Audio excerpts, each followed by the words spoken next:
대종경 인도품 35장, 대종경 인도품 35장 보겠습니다. 하루는 여러 제자들이 신문을 보다가 시사에 대하여 가부평론함이 분분하거늘 대종사 들으시고 말씀하시기를 그대들이 어찌 남의 일에 대하여 함부로 말을 하는가? 참된 소견을 가진 사람은 남의 시비를 가벼이 말하지 아니하느니라. 신문을 본다 하여도 그 가운데서 선악의 원인과 그 결과 여하를 자상히 살펴서 나의 앞길의 거울을 삼는 것이 공부인의 떳떳한 행실이요. 참된 이익을 얻는 길이니 이것이 곧 모든 법을 통해다가 한 마음을 밝히는 일이라. 이러한 정신으로 신문을 보는 사람은 신문이 곧 산경전이 될 것이요. 회복의 자료가 될 것이나 그렇지 못한 사람은 도리어 날카로운 소견과 가벼운 입을 놀려 사람의 시비 평론하는 재주만 늘어서 죄의 구렁에 빠지기 쉽나니 그대들은 이에 크게 주의하라. 사실은요, 불법 연구회 때 그런 역사가 있어요. 지금 아마 조선일보인지 동아일보인지 이제 원불교의 기자가 찾아옵니다. 그래가지고 기사를요, 굉장히 악의적으로 써요. 악의적으로. 네. 그래가지고 그게 악의적인 기사가 그게 조선일보인지 동아일보인지 모르겠어요. 예, 그 전신일 거예요. 동아일보일 것 같은데. 그것과 관련된 내용이 또 저희 원불교 주의소에 그 이야기 형식으로 아마 있을 거예요. 경성전이라고. 거기에 보면 그 이야기 아마 있을 겁니다. 거기에서 그렇게 해가지고 그때 당시에 아마 선지님들이 회의를 해가지고요. 항의를 하고 갑니다. 직접 방문을 해요. 항의 방문까지 합니다. 그래가지고 정정을 받아냅니다. 사과도 받아내고. 예, 그러한 역사가 있었어요. 사실은 대종사께서 신문에서 나오는 그러한 이야기들에 대해서 100% 신뢰하셨던 분이 아니세요. 제가 볼 때는. 왜냐하면 대종사는 이제 이러한 신문이라든가 이런 지상에서 발표되는 것들이 어떠한 특정한 세력이나 특정한 사람들의 일방적인 어떤 판단의 근거에서 질 수 있다라고 하는 그 가능성을 열어놓고 보셨던 분이라고 저는 보여져요. 왜냐하면 우리가 그런 경우를 당했었기 때문에. 근데 이제 그 당시에 그리고 이제 그렇잖아요. 뭐 사람들 앞에서 막 이렇게 이제 뭐 이러한 막 일제에 대한 여러 가지 막 일이라든가 누군가에 대한 평론이랄지 막 저쪽에서는 인정받고 있지만 사실은 그렇지 않고 사실은 한쪽에서는 비난받고 있지만 사실은 독립투사고 막 이런 거 있잖아요. 막 앞에서 드러낼 때는 막 대단한 사람 같지만 사실은 친일파고 막 이런 거 아니에요. 그런 시대를 살았던 시대적 상황 속에서 신문에 누군가에 대한 이야기가 나오고 어떤 사건이 펼쳐질 때 그때 그 이야기가 특정한 어떠한 사람들의 견해에 의해서 특정한 사람의 입맛대로 조작된 그러한 신문일 거라는 생각을 왜 못하겠어요. 지금 우리도 하는데 그 시대에 대종사께서 그런 판단을 못했겠냐고. 근데 그 제자들이 앉아가지고 신문에 나와 있는 내용을 보면서 실상은 잘 알지 못하고 그냥 그 앞에서 그냥 이러지저러지 평론하고 앉아있단 말입니다. 근데 대종사님의 법문 속에 보면은 법강 항마위에 대한 내용 중에서 인물에 대한 그 시비나 평론은 항마부터는 그렇게 할 수 있다라고 되어 있어요. 네, 그 법문이 있습니다. 대정격 선회록에 있을 거예요.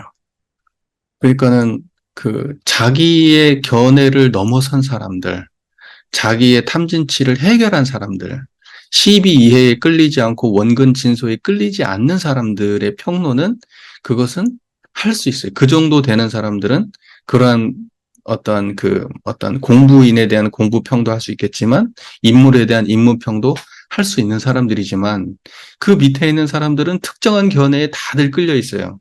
누구나 다. 그러니까는 다 자기가 쓴 각자의 자기 안경으로 세상을 본다 이 말입니다.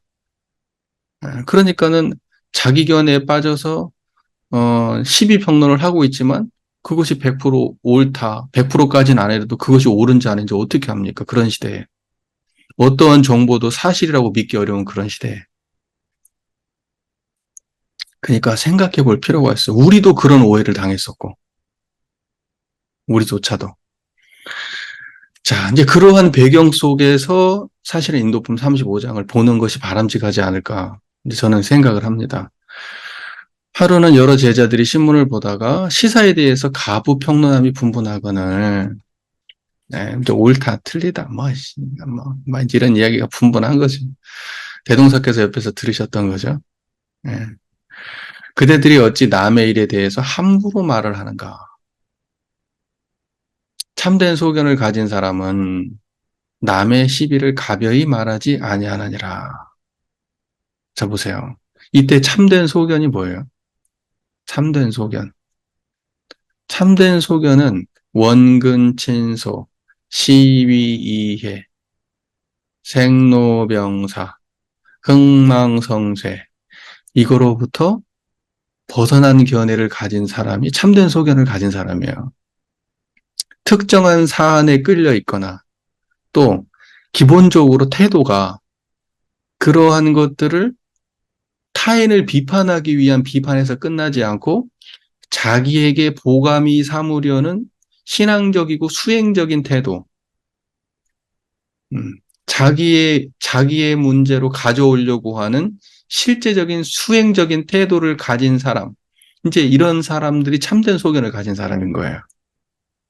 그러니까 그렇지 아니하고 한쪽에 끌려 있거나 또는 나의 문제로 그것을 갖다가 가져올 생각이 없는 사람들, 타인의 비판에서 끝내버릴 사람들, 이제 이런 사람들을 두고는 참된 소견을 가진 사람이라고 얘기하기가 어려운 거예요.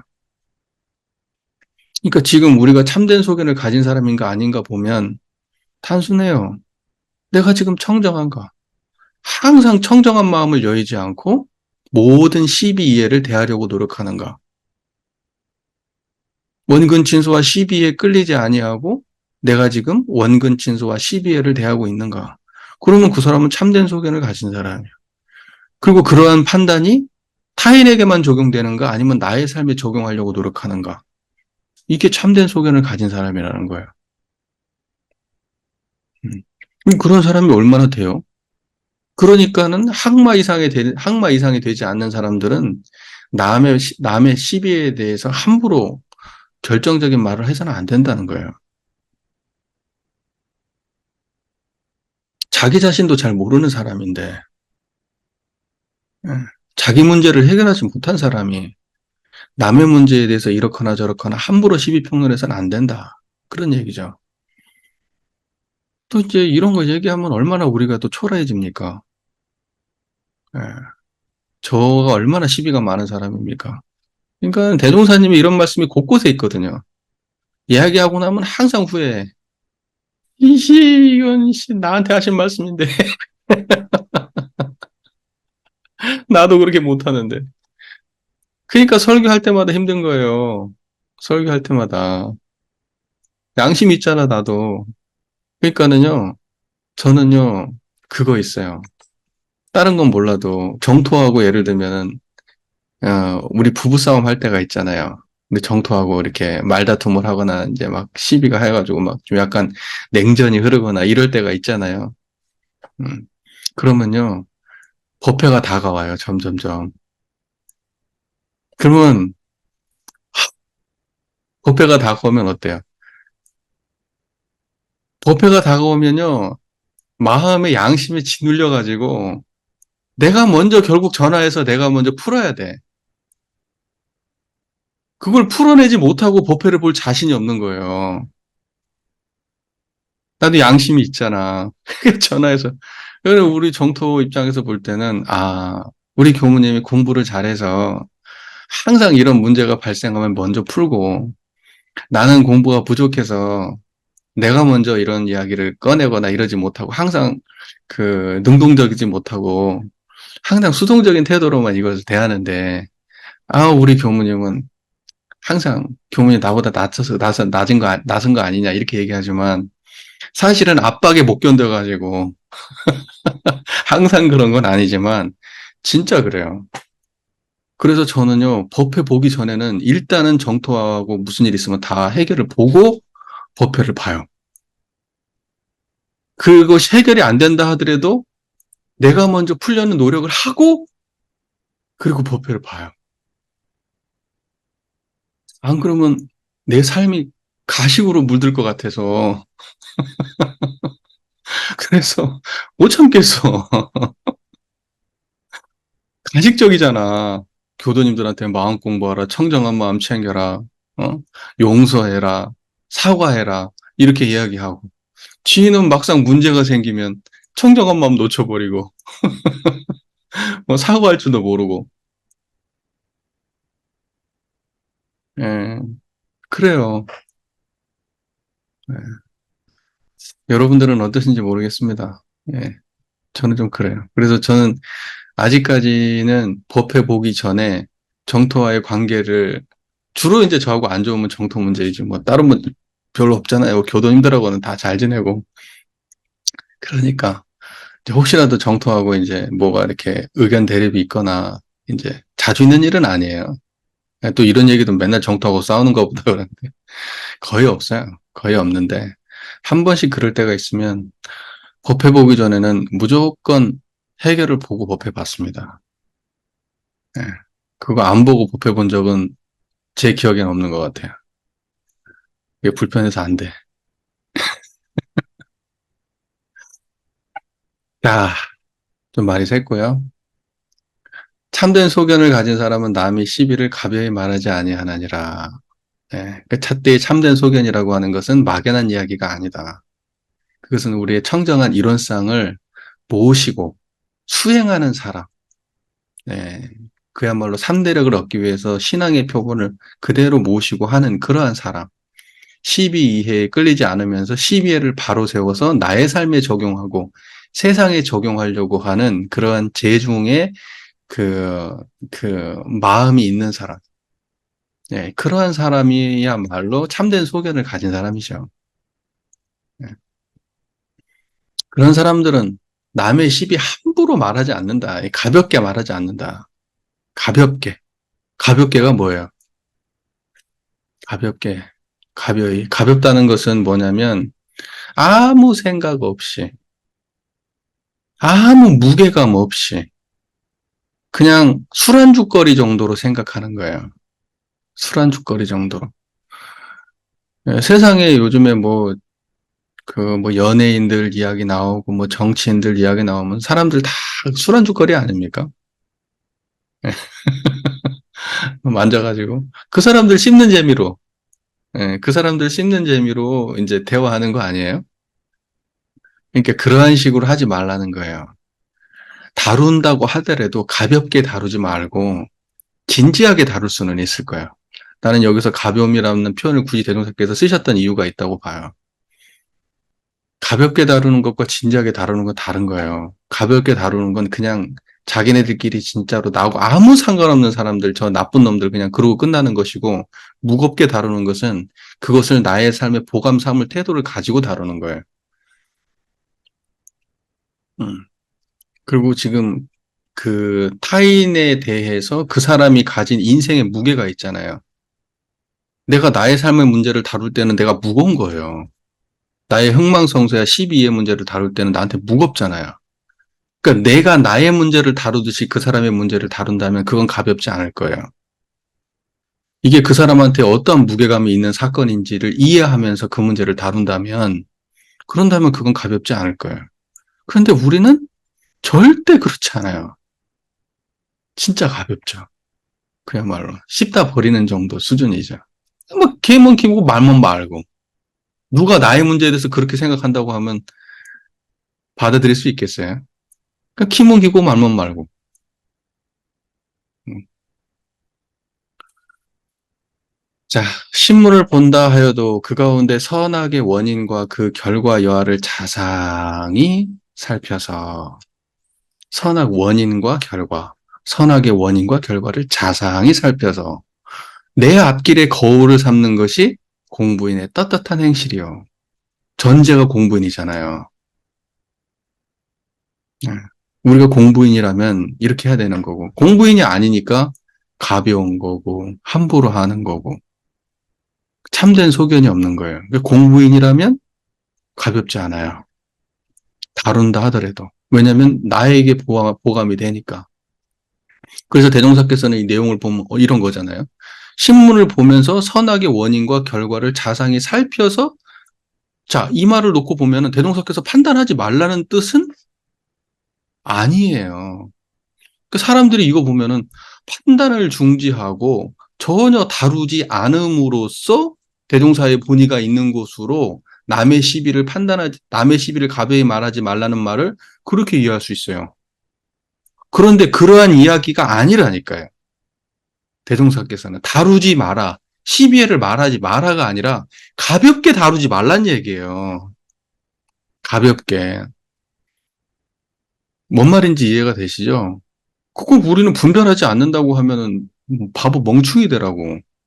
대종사께서는 분별하는 공부, 시비를 판단하는 공부를 정전에다가 밝혀주셨는데요. 3대력 공부 중에 하나로. 그렇잖아요. 사리 공부, 대소유무와 시비의 공부잖아요. 그걸 갖다가 원불교의 가장 공부의 큰 맥락 중에 하나로 밝혀주셨는데 대종사님께서 갑자기 야 신문 보고 시비하지 시비 같은 거 판단하지 마. 아무 판단하지 마. 네 일 아니니까 판단하지 말고 너 잘 모르니까 판단하지 마. 이런 내용이 아니라니까요. 대종사께서 지적하신 것은 그 제자들이 앉아가지고 너무나 가볍고 정말로 그 술안주처럼 남의 일처럼 나하고 무관한 일처럼 그렇게 함부로 다루고 그냥 버리는 거에 대해서 대종사님은 비판하신 거라고. 다루지 말란 얘기가 아니라 공부인의 태도로 다뤄라. 이것이 본질이에요. 공부인의 태도로 다뤄라. 모든 문제를 다룰 때는. 그러면 훨씬 더 자상하게 다뤄야 되고 면밀하게 살펴야 되고. 뭔 말인지 이해되시죠? 예. 자, 그것이 참된 이익을 얻는 길이니 이것이 곧 모든 법을 통해다가 한마음 밝히는 이치니라. 우리가 통만법 명일심 이야기 하잖아요. 이게 통만법 명일심 이게 굉장히 불과해서도 중요한 이야기예요. 중요한 화두입니다. 만법을 통해 가지고 한마음을 밝히는데 만법이 뭐예요? 보고 듣고 느끼고 아는 거 이게 만법이요. 우리의 인식 범위 안에 있는 모든 것. 그것이 다 만법이요. 원근친소 12에서 발생되는 모든 것, 흥망성쇠, 생로병사에 관련된 모든 것.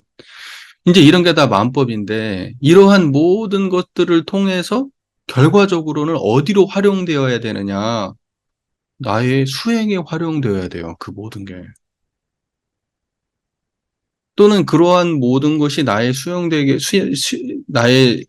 수행에 활용되라고 하는 그 첫 번째 그것이 있고 두 번째 통마법 명예심의 본질은 뭐예요?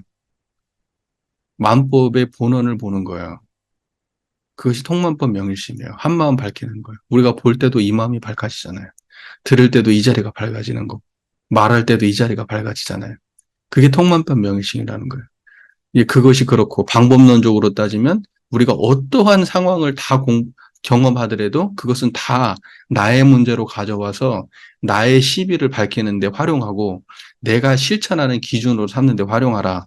이러한 의미로 통문법 명의심을 또 말하고 있는 거예요.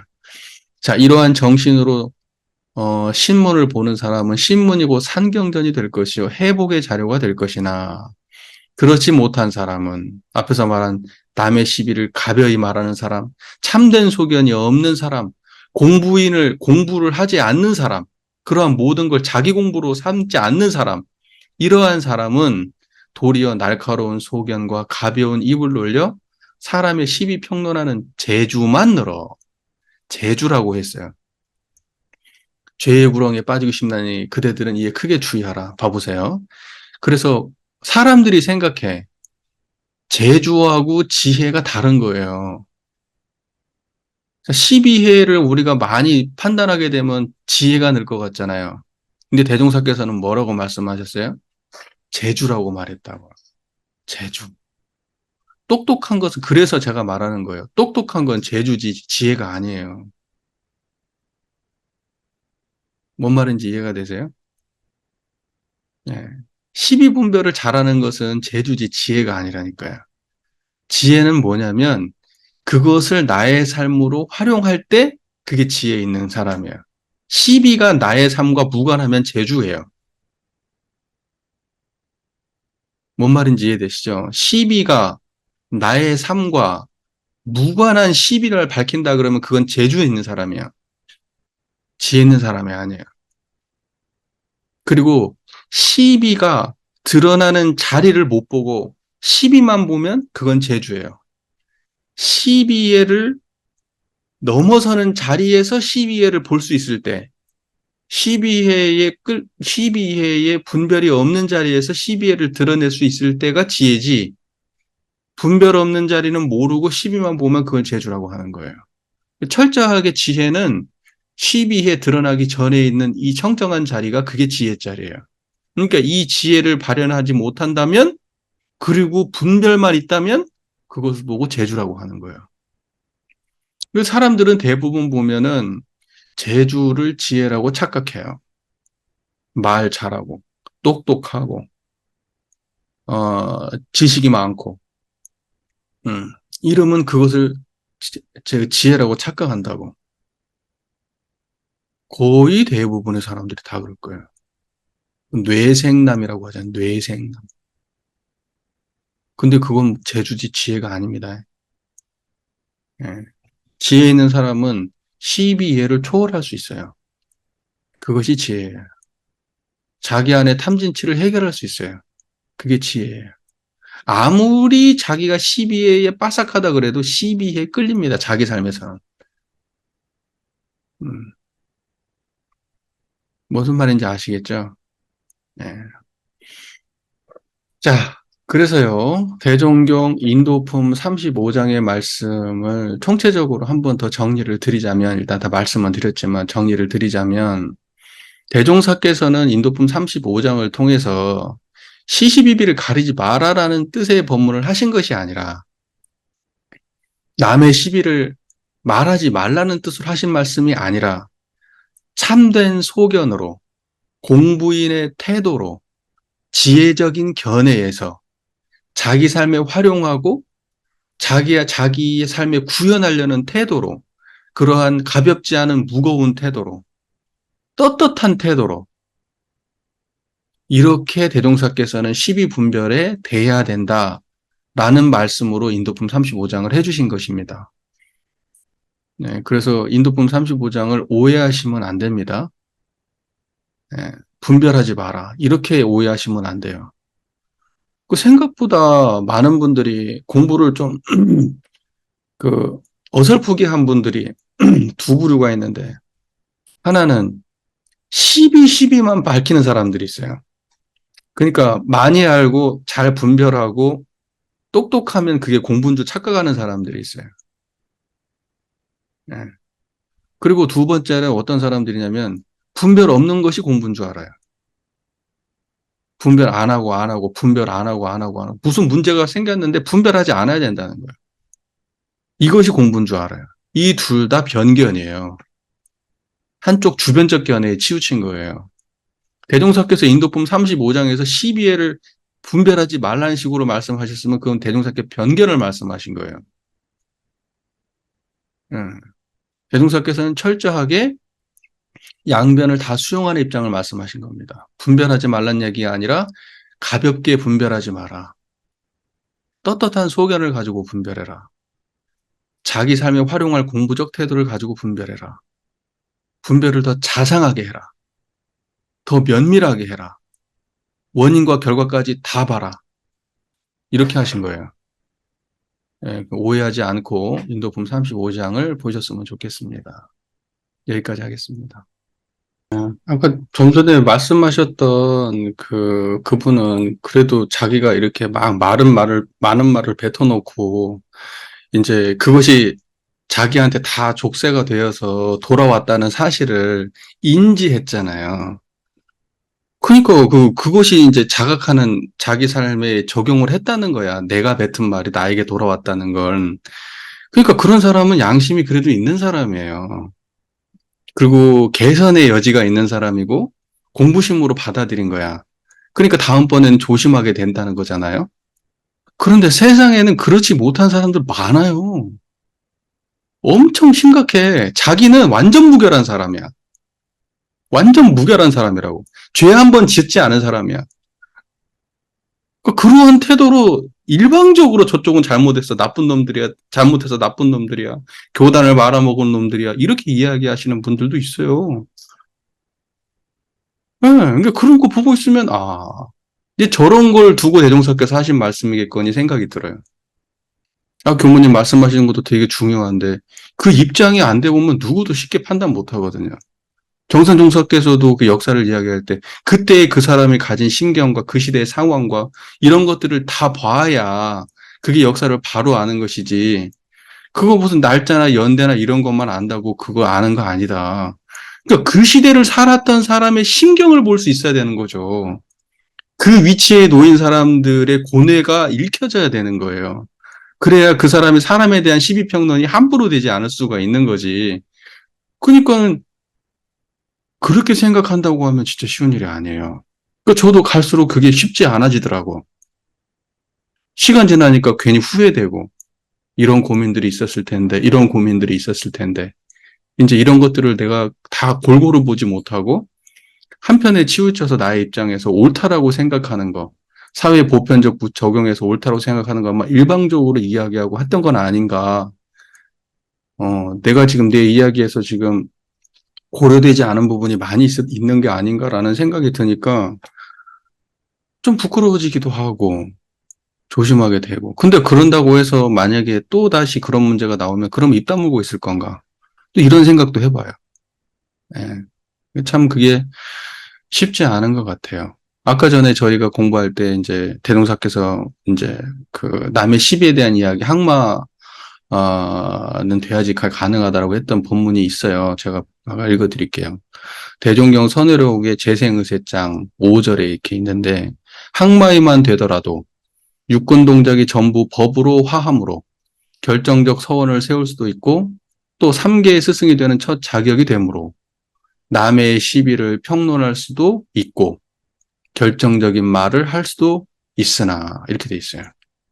그러니까 남의 시비를 평론할 수 있는 이유는 내가 육군을 동작할 때 보고 듣고 생각하고 판단하고 육군을 다 쓰는데 이론상의 자리가 내 육군으로 그대로 드러날 정도가 됐기 때문에 그걸 육군 동작이 전부 법으로 하였다 이렇게 표현하거든요. 그러니까 이 사람은 모든 육군 동작이 청정함을 벗어나지 않아요. 어디도 치우치지 않는 사람이라니까요. 그러니까 이 정도 되는 사람이기 때문에 3계의 스승이 되는 사람이기 때문에, 그렇기 때문에 남의 시비를 평론할 수도 있고 결정적인 말을 할 수도 있다 이렇게 말하는 거예요. 저놈은 저 악도에 떨어진다 저렇게 하면 이렇게 말할 수가 있는 거예요. 근데 그 전에는 나하고 의견이 다른 사람이지 그 사람이 악도에 떨어진다고 내가 말할 수 없는 거예요. 무슨 말인지 이해가 되시잖아요. 예, 그게 대종경 선회록에 있는 본문이에요. 그래서 이 본문 보는데 생각이 났었어요. 예, 그러니까 저 사람은 몇 생을 지나도 저 성불 못할 놈이야. 막 이제 이런 말들을 우리 하고 쟤는 축생보 받을 놈이고 저는 아기 수라보 받을 놈이고 막 이렇게 우리가 말하고, 저 사람은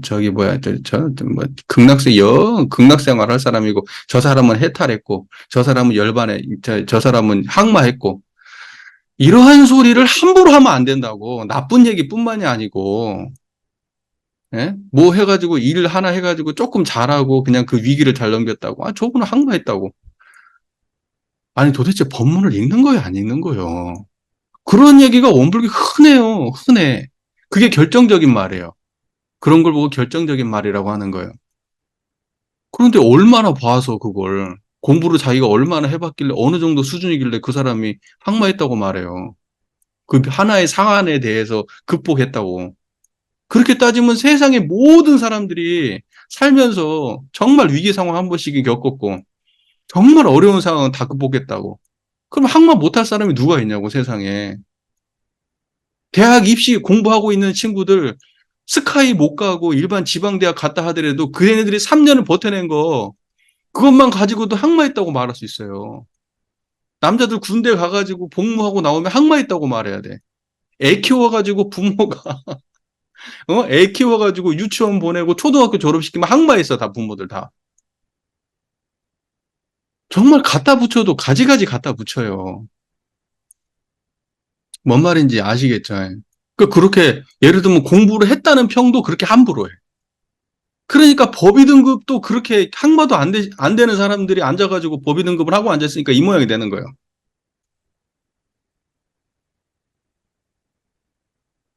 대도학교에서 하지 말라고 하잖아요. 항마가 안 되는 사람들은 그렇게 함부로 하면 안 된다니까. 남에 대해서 평가를 할 때. 그건 공부 평가도 포함되는 말이에요. 공부에 대한 평가도. 그 사람이 좋은 거에 대한 평가도 마찬가지지만 나쁜 거에 대한 시비 평가도 마찬가지예요.